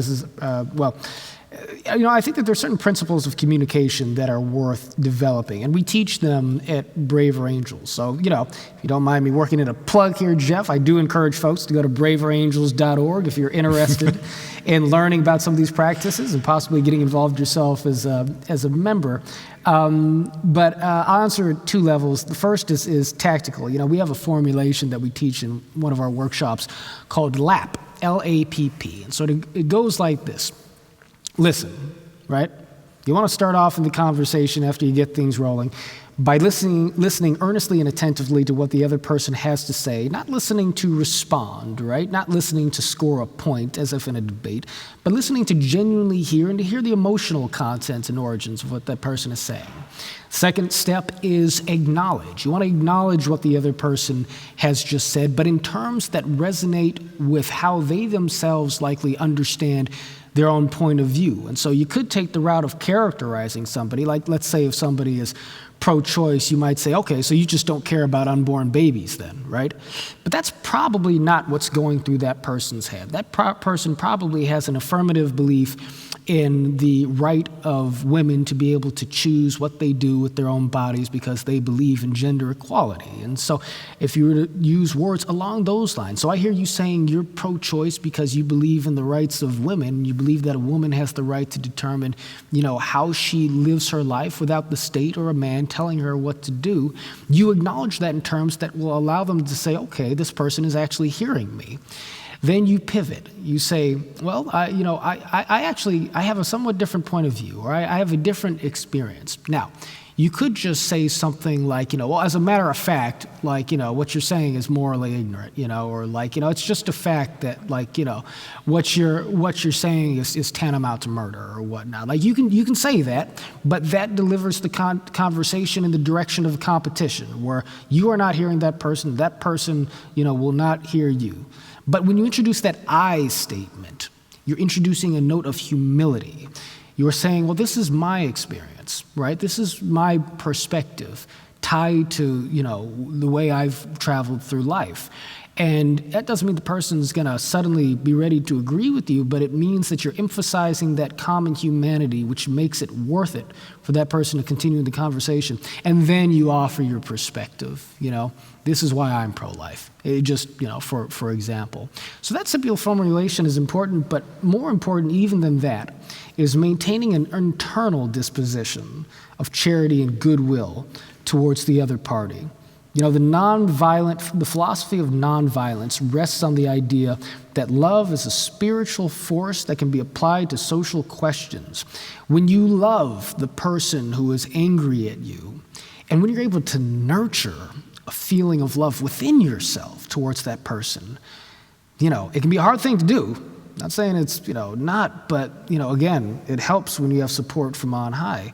That begins to animate the tone of your voice, and the nature of your behavior. It's when the internal dialogue gets scrambled and we give in to, reactive, hateful sentiments towards the other party, that it just sort of spills out like vomit in our conversations. And then we spiral down, So spiritual discipline is difficult, but it will see you through. Mm-hmm. You're welcome. That's braverangels.org. There you go. Hi, I'm Abby. I'm a senior. My question for both of you is just, what is your advice for dealing with people who put their identity, whether that's racial or some political issue, as the forefront of how they deal with things? And what do you think the role of localism is in that? And what's the role of? Localism. Localism. Interesting. What do you do when you have people who, I'm gay, well, as a black person, I listen. For me, because I try very much not to box myself into certain categories, I very much try not to do that to other people. But I do start with this premise of maybe I'm wrong. I think you should try to say that to yourself a couple of times. What if I'm actually wrong? Like, accept that possibility. Just for a moment. Think that you're not the complete sage, that you don't know everything. Maybe this person has a point, right? And actually try to listen. If someone comes at me with, well, I'm black, so therefore X, or I'm, I ran for school board in my town of Pelham because I felt the school was moving in a direction where the school leadership was starting to treat kids in a way that they were no longer individual students. They were now just avatars of some marginalized identity. And so I've actually had several discussions with the superintendent on this topic. And I said, when you say, because there was a letter that went around, a particular incident, and something about we have to be careful for our marginalized students. And I said, and so I heard it and I said, I think I understand that you're trying to demonstrate a level of empathy for a certain group of kids, but what do you think the impact is if a set of kids keeps hearing everyone describe them as marginalized? What do you think that effect is over time? And then I try to share the experiences that I've had with kids who have had that label placed on them, and I try to find a way. It's doing what John said, which is, not cutting off the conversation, trying to be empathetic, trying to be understanding, and again, accepting that maybe you've got something to learn. But I generally find that if you get past it's almost like someone's trying to virtue signal to you in the sense of, I'm gay because I really want to establish that this is an important part of their identity. Okay, that's cool. I mean, I respect you because I think you're human. It's not because you're gay or because of your skin color. I respect you because of your, and it's almost as if they're looking for a fight in a sense. And so if you just say, okay, that I'm with that. Can we now move on to whatever the substance is of the conversation? It's almost as if you don't match their prioritization of their identity because it's not really that relevant necessarily to what it is that you're trying to discuss. I know it's a lot easier for me to say these things than when you have someone in front of you who's insisting on a certain level of recognition. But so much of this for me comes down to recognition of our common humanity and not wanting to just box you in to a certain category. Can you add to what you meant by localism, just very, very quickly? Oh, yeah.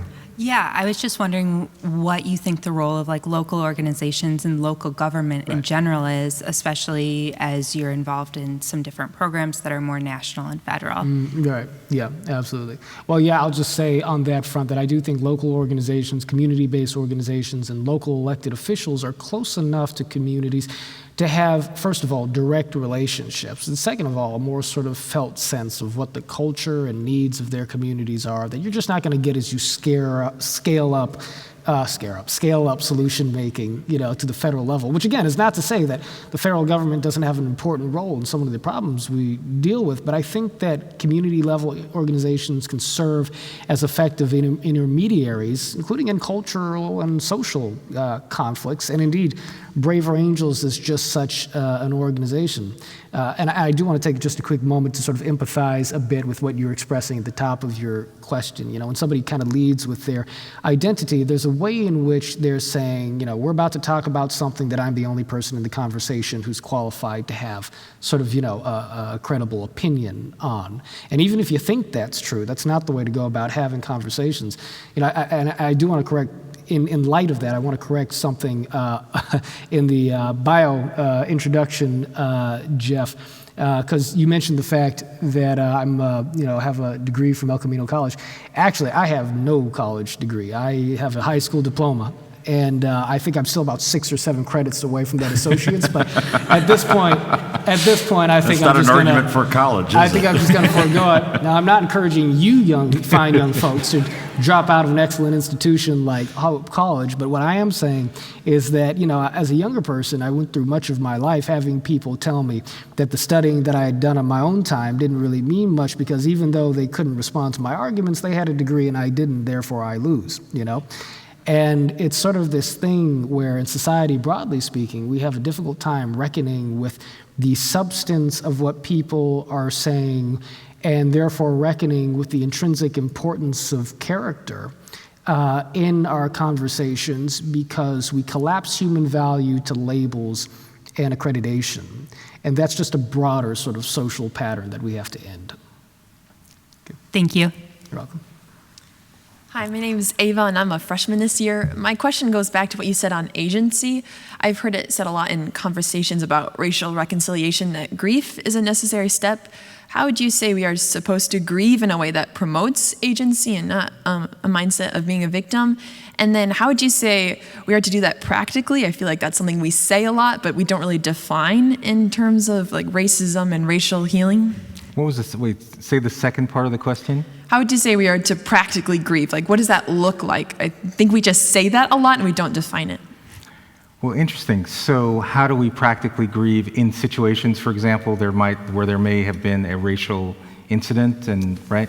Yeah, like slavery, just the past of America's history of being racist and towards black people. Right. Well, I mean, as it relates to our history, I think there's room for common recognition that, again, not all of America's past, or there are many elements of America's past that were atrocious and reason for grieving, and yet there's also lots of America's past where, hundreds of thousands of white soldiers died in the Civil War Again, we can go into lots of details on history, but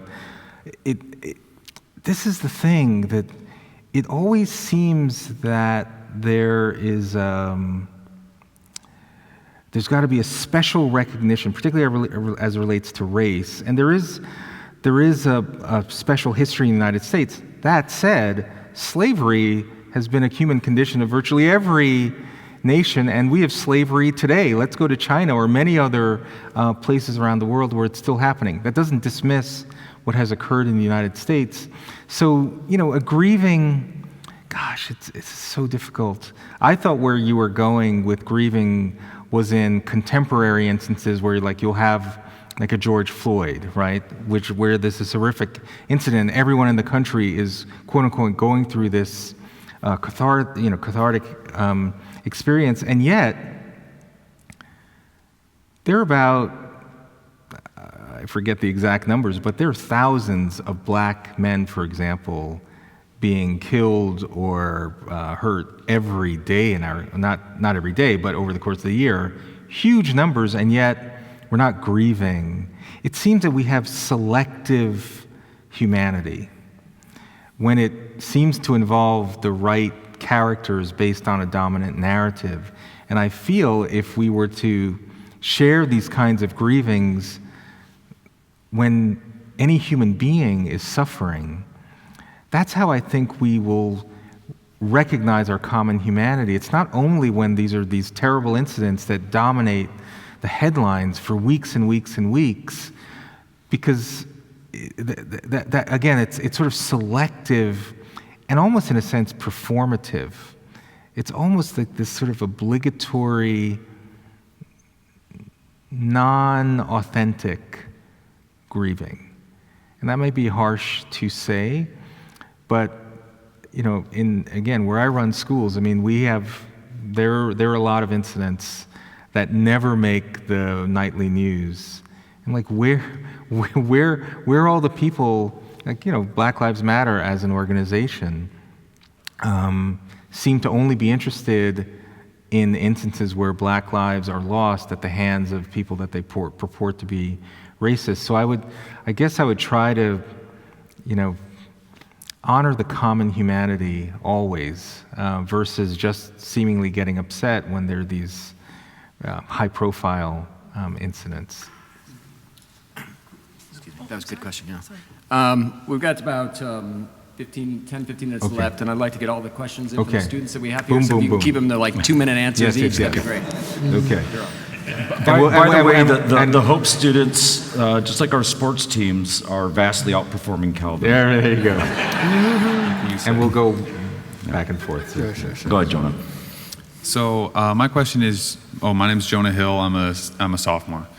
And my question is, what value do you guys see in perhaps identifying with your immutable characteristics, like your race or your gender? Oh, we need to move closer. What value is there in identifying with your race or your gender? Are there any values, or would you say it's mostly negative? Or what are the values, if there are some? Mm-hmm. I'll go first on that. I mean, look, I think that the truth is that I can hardly think of anybody who identifies with their immutable characteristics as a mere kind of intrinsic, self-sufficient, a priori demonstration of their value, unconnected with the larger context of culture and history and shared struggle, right? And so what I mean by that is that when people say, I'm proud of being black, part of what you're saying is that, not just that like, oh, my skin is so great, look at me, it's more like I'm a part of this larger tradition in which, we have, speaking collectively, we have survived slavery, we have, fought through, racist oppression, the hands of the Klan, we've endured systemic racism and so forth, and we're still here, raising our families, building a culture, building a life, generation after generation, and the language of race becomes sort of the thickening kind of, rhetorical glue, if you will, that allows us to quickly identify with each other, setting up sort of cultural sort of parameters around the unique sort of, population and traditions that have emerged within that context. And so social cohesion is a vital thing. I mean, this is what gives context and thickness to our lives, the social connections. Now, none of that nullifies the sort of reductive impact of racial terminology in terms of, causing us to essentially, begin to define other people in opposition to our own racial categories in ways that reduce their human complexity because we want to elevate our own, right? So, we've spent much of the evening talking about the downsides of it, but no, I don't think we want to lose sight of the elemental reason for such language in the first place. It situates us in the context of culture and community and history, and those things are not bad things.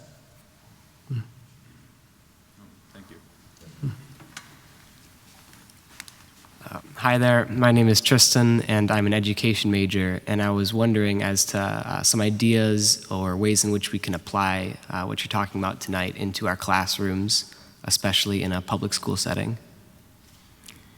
Apply these ideas in the classroom? Yes, like as future teachers. Yeah, well, hopefully in the classroom, and this is where professors create... He's one of my students. Oh, right, okay. Well, often what I find is that the nature of democratic discourse, or whether viewpoint diversity is really respected, is the environment that you are in, and whether or not someone can say, well, I'm X, and I'm the only person that can speak on this topic, and so if you're Y, shut your mouth. The only time that is allowed is if the person facilitating the conversation doesn't allow that, right? That says, look, we are all of equal value in this conversation. So I would put the onus on in a classroom setting, because we very much try to do this with our own teachers. I mean, in the network of schools I'm launching in August, an exercise that every prospective teacher has to do as part of the application process, they have to watch a debate. So I did a debate on critical race theory on C-SPAN, which I think I won.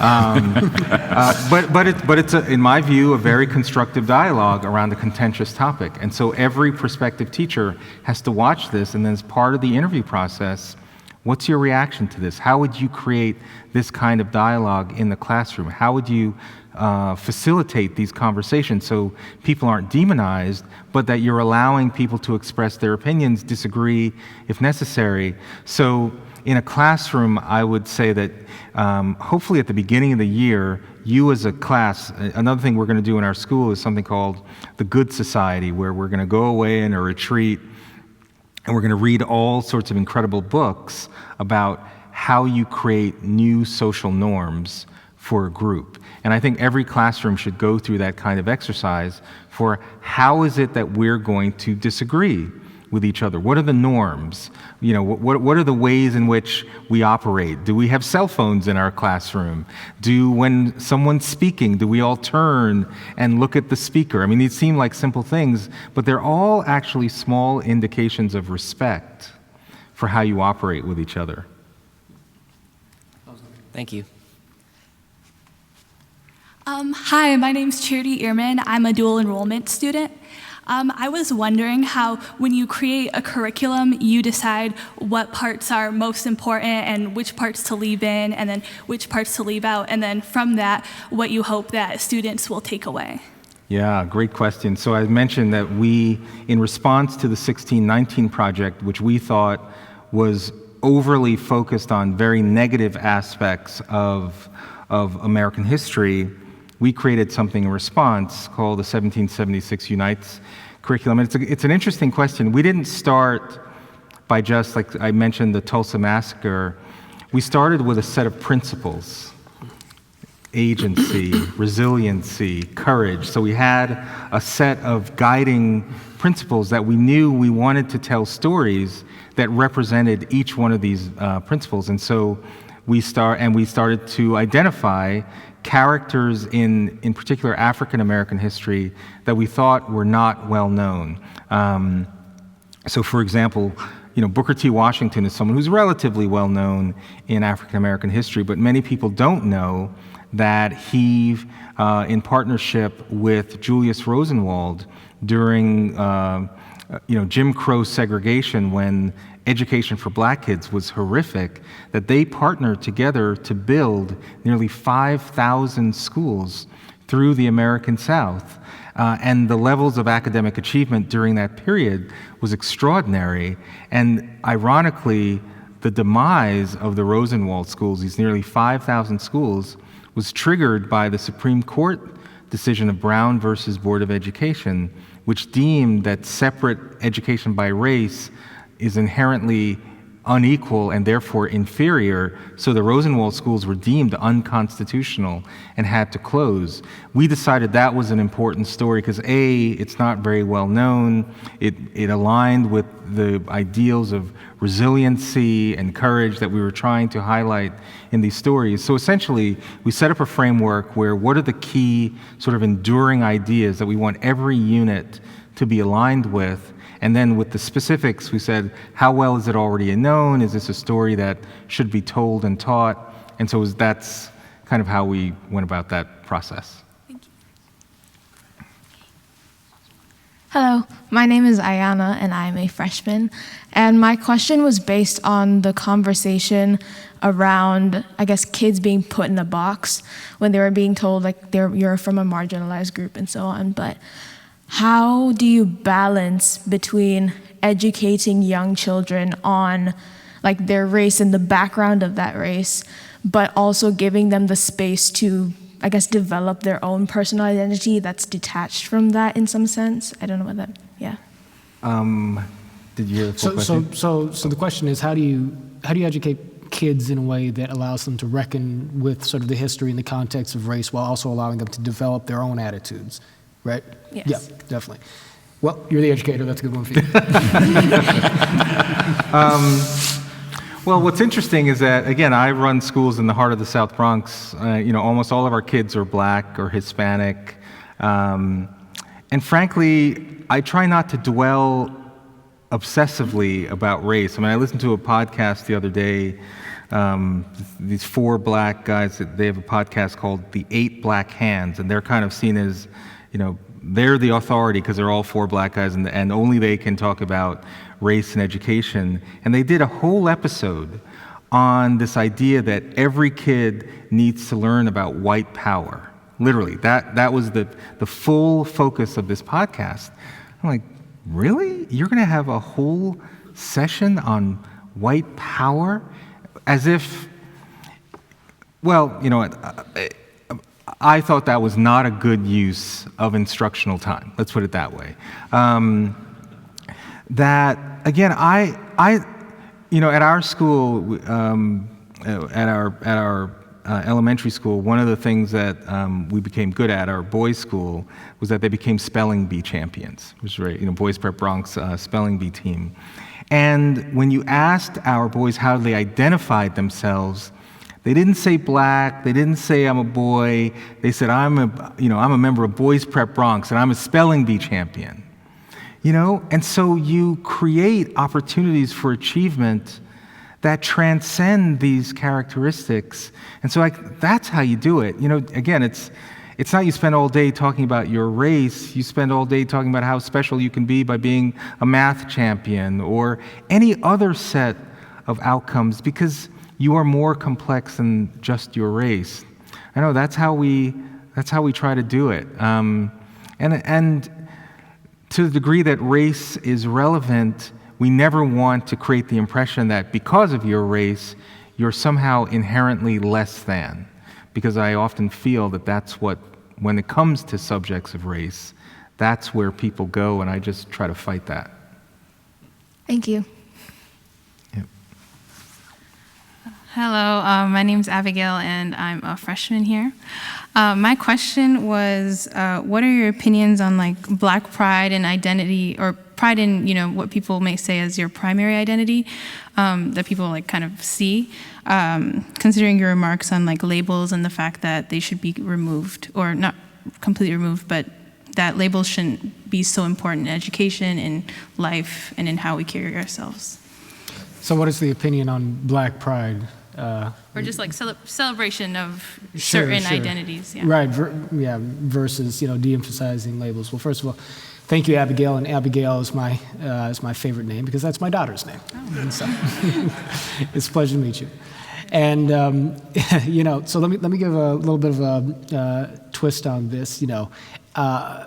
Very, very much agreeing with my brother Ian, just so much on the excesses, I do want to say that I remember during the 2016 campaign, the primary, while Jeb Bush was still in the race, I was fairly uninspired by Jeb Bush's, campaign. I seem to be one of the few people who never thought that Jeb was likely to get off the ground just because he had a lot of money, but he wasn't inspiring anybody. But my favorite moment with Jeb during his primary campaign was an appearance on Meet the Press where Chuck Todd asked him for some reason. He said, what was the first music concert you can ever remember going to? And Jeb Bush said, he said, I went to see James Brown, perform at so and such a place. And then Jeb Bush said, say it loud, I'm Black and I'm proud. And I was like, go on, Jeb. And see, the thing is, my friend Rakeem Brooks, Ian, he has this concept of emancipatory identity where, I'm sure that, Rakeem would sort of say, he takes Black pride as a positive thing, but what he would say is that through my Black identity, I have a particular window to the larger human experience. And so, for him, he channels kind of the subjective experience of African Americans as something that he owns and has a special relationship to, but that also is kind of a bridge to understanding the equivalently deep sort of experiences of other human beings. And so it's really, sort of a matter of how that manifests in you, I would say. Martin Luther King Jr. had deep problems with the Black Power slogan and with the ethos that produced it and ultimately would sort of go on to define much of the mainstream of civil rights activism. But what Dr. King also said was that the appeal of Black Power was clear and something that found some sympathy with him insofar as it gave rhetorical tools for people who had felt their humanity and their manhood as being marginalized across history, a means for being able to stand tall in their own skins, sort of literally, right? To be able to say that they no longer were going to think of themselves as lesser, and they were going to take an identity that had been foisted upon them as a negative and lift it up as a positive, something that would allow them to convey their own dignity in language that they were now taking control of, So, these things are always more complicated than they seem on the surface. I would just ask the question, what do you mean by that? So there you go. That's always a great question to ask, by the way. Well, I'd like to thank Hope students for their terrific questions. I'd like to thank the audience for coming tonight and joining us in this presentation. And I'd like to ask all of you to join me in thanking our two panelists.